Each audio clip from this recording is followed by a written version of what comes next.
I talked just a short time ago to an eyewitness, a doctor who was there at the event and watched this all unfold. He even helped hold the suspect down until authorities could arrest him. The doctor is Stephen Rail, and he joined me just moments ago. Dr. Rail, thanks for joining us, and we understand that you actually were a former emergency room physician yourself who happened to be at the event today.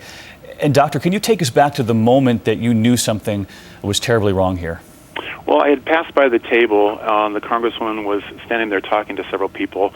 I went to the side of the table, beside a concrete post, and I looked up and I saw a man shoot her in the head, and then he began to spring gunfire everywhere.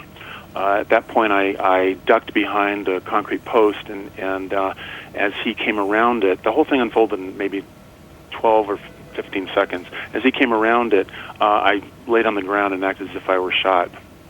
Pretending you were shot to avoid the shooter yourself, and there have been conflicting Correct. reports on how many shots he fired. What did it seem to you? It seemed like at least 15 to 20. I mean, the crowd was actually quite small. It was probably 20 to 25 people there, very loosely gathered, and half of them were shot. And as we learn more about this suspect tonight, this young man, what was his demeanor as you saw him? As he was shooting, he just had sort of an impassive face. He did try to escape, and I think one of her staffers actually tackled him, and I assisted in holding him down until more people arrived.